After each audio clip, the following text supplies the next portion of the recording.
Hi, Voices of Color, um, Christians United, People of Color.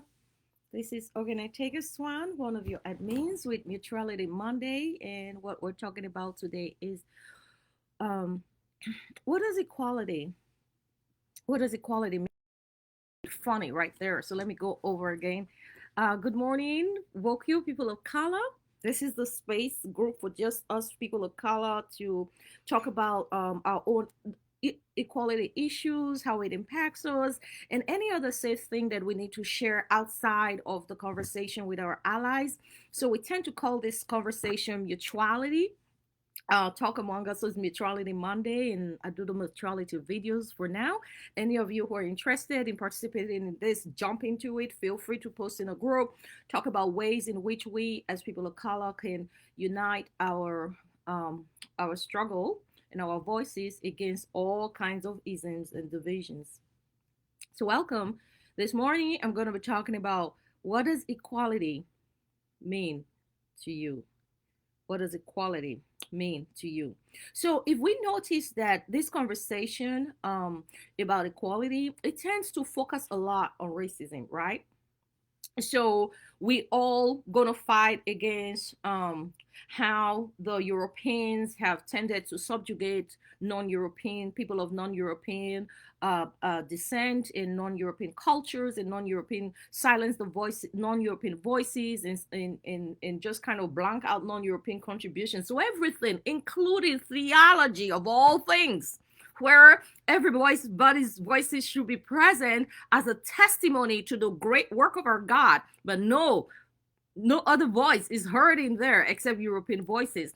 So we've noticed that there's a heavy focus on that racist aspect of it to the exclusion of everything. And not that focusing on the racism aspect is not good, but it's also the way in which people of color have tended to focus on it. So let's go back even to the civil rights movement in America. And so we see that those who were lauded as the civil rights front runners were male, right? However, think about it. The person who got the whole movement kicked off, lit the fire, the spark that lit that fire was what? A woman. But she quickly went to the back.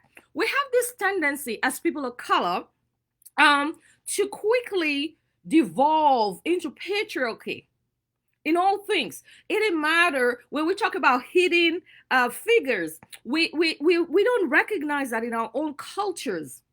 We create a lot of hidden figures. If a woman is doing something quickly, you have a man who's gonna jump in and take it over, and don't see nothing wrong with it because our own cultures are steeped in patriarchy, and so it's normal for the man to just come in, take charge. Don't ask the women's voices, and we move along. So there, we're dealing right there with sexism, right? So there's sexism. What about the issue of homophobia? Okay, anything that you have the majority, right? There's a power. The way that the West has made it, and many cultures in the world has made it. Once you're in a majority, you're the voice of power. You're the norm. How do you treat those who are not in a majority? You exclude their voices. We diminish their voices. We make their voices of no importance. We strip them of dignity. What about class? Social status? We operate, if you're not wealthy, if you didn't go to college, you got nothing to offer. But in doing all that, we don't recognize that we are participating in the very inequality that's used against us. Because who determined the standard of education? We're relying on the West. There's not only one standard of education. Before the Western form of education came up, there was education in all parts of the world. But it was an education that was collaborative. It was an education that was inclusive. It was an education that recognized the contribution of the child, the woman, the man, regardless of who you were. Everybody had a role to play. Now, the problem when we are Western soil is that we tend to forget that we are also fostering a lot of inequalities within us as people of color. In all these forms and norms that I've talked about, we're fostering sexism, we're fostering homophobia, we're fostering classism, we're fostering ableism, we're fostering all kinds of things. So here's the question. If you're going to go out there and point your hand and point your finger against European folks for discriminating against us, hello? Don't you think we need to be pointing our fingers within ourselves and clean up our houses first? We need to clean up our houses. Now, the truth of the matter is we cannot do either or. You cannot pick and choose and say, I'm only just going to fight racism. Because when you do that, you're going to separate, especially if you are patriarchal minded, you're going to foster a whole lot of abuse on the community that you say you're fighting for. For example, if you're a male or if you're a patriarchal minded woman and you step into the picture, the zone where people like me are, and you say you're fighting racism, guess what's going to happen? You fight is only going to make sure you get a place at the table. It's not really going to represent me. And I know what I'm talking about. We have seen it happen. In Voices of Color, we've seen it happen. We fought hard. We fought very hard for women of color to be seated at a particular table. And when those women got there, the word they told us, they said, we're not representing you. We're representing the organization. What a disappointment. What a fall from grace. What a betrayal of all that we stand for as people of color. But to them, it was good because for them, equality meant they themselves, just them, got a place at that table, the table where they get to represent the organization's views. It was not a table where they were trying to see that we are representing the others, which is what we fought for. We wanted people at the table who could represent our views, and they said, no, we ain't representing you. So when they sat at the table, they were actually fighting us and saying, no, we ain't for you. We're for the board. By this color of our skin, we already belong, we get equality, and we're saying that this board is egalitarian because it has us, but we ain't representing you. Do you get what I'm saying? Do you get what I'm saying? That's how most of us look at equality. It's about getting a space at that table, and then we abandon the struggle to the other people to carry on. This cannot be equality. Beloved, Advocacy, you notice that we have these different groups. Yeah, it may seem like, oh, people say, oh, wow, you guys are all over the place. No, we ain't all over the place. We are approaching inequality holistically in all the ways that it appears in our European systems, as well as in our own systems, with what we carried from our own communities that was not European oriented, plus what was European oriented. Because as people who have been subjected to racism, we don't carry some of that baggage with us. We tend to not love ourselves anymore, right? That's where we can call each other ghetto. Can you imagine? We open our mouth and we call each other ghetto. Where do we get that from? What's wrong about being ghetto? It's a culture of its own. But that's how we tend to come in and we manifest the baggage that is in us as people of color as a result of racism. So you ask, how do we cure this? Simple answer. This is what we got to do. One, we have to recognize that we have a common enemy. No, the enemy I'm talking about is not the European. It's not the Western person. The enemy is lies. The lie, the big lie from the beginning, the lie that led to original sin, that big lie that says who we are is not enough. That lie that says who we are as non-Europeans, who we are as women, who we are as children, who we are as LGBTQ, who we are as poor people, who we are as non-formerly educated, who we are as single moms, who we are as single people, who we are as differently able people. That is not enough. Because God is good in that God wisdom is spread over in all things, but God makes that wisdom clear in just one little sentence. That's why Yeshua would say, whoever has ears to hear, let them hear. Yeshua, at the beginning, with the God the creator, they created the world and created humans, knowing that within humanity there were going to be these different cultures, there were going to be these different languages, there were going to be these different classes of people, there were going to be differently able people, there were going to be differently educated people, all kinds of people, different sexual orientations. But God knew that it was okay, because if you look at all of creation, isn't that what God did? God created diversity. So would it not make sense that within humanity, that same diversity would occur, and that diversity would also be classified as good? Good means it is united in quality before God. And we as people of color, we got to start to model that in our own lives, in our own communities. We need to unpack in our brain that lie that we've believed, that lie we've inherited both from our cultures and from the Western culture, that there could be something about a person that is related to any of these things that would make them less than in your eyes, that will make it okay to say they don't qualify to be at the table,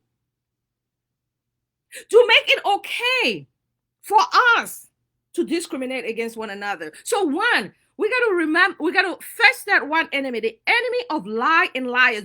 Yeshua said, you will know the truth, and the truth will set you free. Come on, beloved. We've been living in lies for thousands of years. How about we embrace the truth and start to live in the truth and see what impact it's going to make? Let's take that challenge, the truth challenge of seeing one another as good enough. The person of different culture, the person of a different gender, the person of a different sexual orientation, the person of a differently educated standard, the person who's differently abled, the person of a different social status, single mom, out of wedlock mom, whatever. One living in the burbs, one living in the hood. How about we start a new way of seeing one another, a new way of embracing one another? Just shut that lie down. Shut the lie down. Shut it down. Shut down the lie. Let's start to live into this truth so that we can present ourselves as people of color, one, good enough. Second thing that's going to happen, if we can do that, guess what's going to happen? We're going to give each other space at the table. And you know what? It's not going to be the Western table. It's going to be our own table. Because you know what? You cannot go and fix somebody outside when you didn't fix yourself. Yeshua said, take the log out of your own eye before you go to pick the speck. You know, Western culture got nothing on us. Did you see the landmark of the continent called Africa?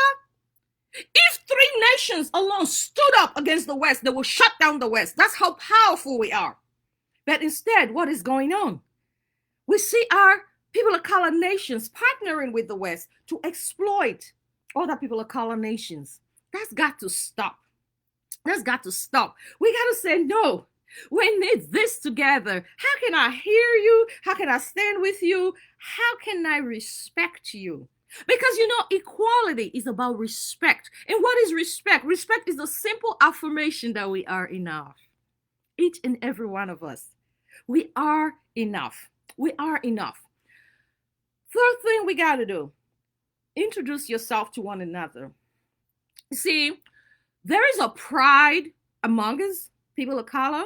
We think we know each other, and that in itself is ignorance, because we tell the white folks that being people of color is not a monolith, which means there's diversity, yet we refuse to learn the diversity. We are mad when the white people homogenize us, but then we turn around and we homogenize each other.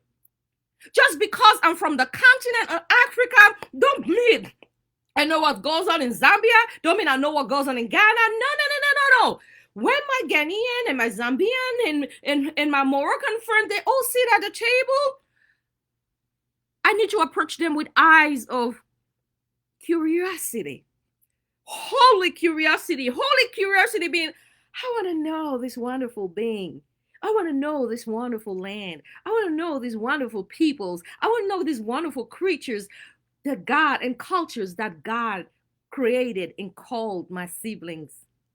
Hello, here I am. Please introduce yourself.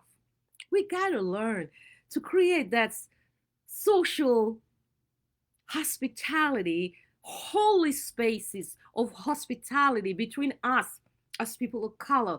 Meet one another, talk about one another's cultures, because here's what's going to happen when we hear one another's stories and hear one another's cultures.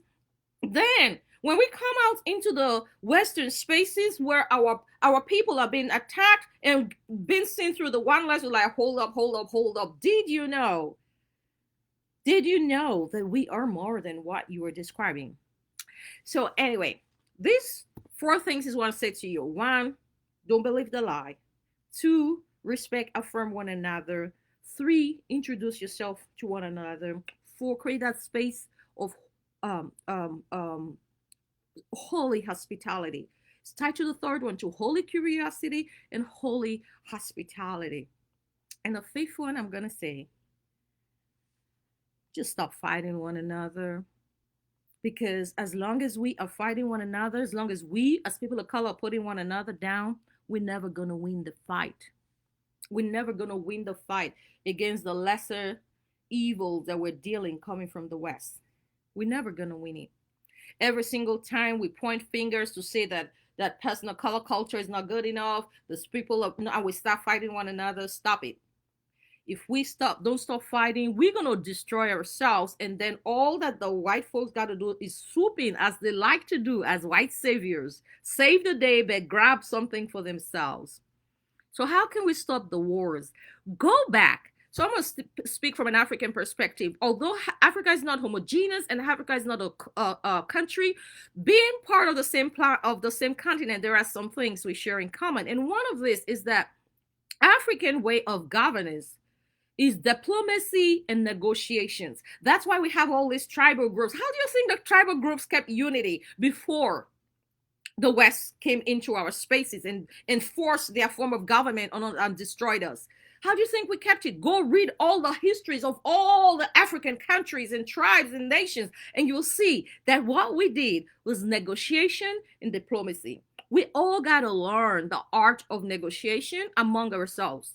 And we got to learn the art of diplomacy. What is negotiation? We learn to present what is important to each other's cultures, and then recognize that because we are people of the same continent, we are people that are representative of one group of people that God created. We got to find common ground. What is our common ground that we can unite around? Okay, and the areas we cannot unite around, that's fine, because that's where our diversity needs to stand. We can be different. It's okay to be different. We have to respect it. But where can we be united in our commonality? Yield on those spaces, cooperate on those spaces, partner on those spaces, and then become intertwined through those spaces, and let us present the beautiful big rainbow that is Africa to the world. Because you see, ain't that rainbow beautiful? The colors don't merge. We're able to give it a separate name, rainbow. Isn't that what Africa is? The different voices, different faces, different cultures, and all people of color cultures. Isn't that what we are? They're different yet united as in the rainbow. Thanks for listening today. Let this little 2-bit bless you. Put on it what you can. Learn from it what you can. Add yours. Share it with others. Pray for one another. Right now, I want to ask you to pray for the public. Democratic Republic of the Congo. There's been some kind of tribal wars there. There's genocide. There's all kinds of things. Please pray for that country. Also, as an African, I want to ask you to pray for the continent of Africa, that we receive God's grace to unite. Africa is so big. Africa is so blessed. And that's why the West has been exploiting us for years. They're going to stop until we step up. to protect what's ours. And we cannot protect what's ours except we unite. So, second prayer request I'm putting forth, please pray for the continent of Africa. Let there be unity among our nations. Let God give us the power and the grace to return to our roots of governance, our roots of diplomacy and negotiations that allowed us to affirm one another's dignities while respecting one another's boundaries, one another's gifts, one another's presentation in the world of those who are equally created in the image of God. Any other prayers you want to add, please add in the comment line because we know people of color and not just the Black people. Love you. God bless you.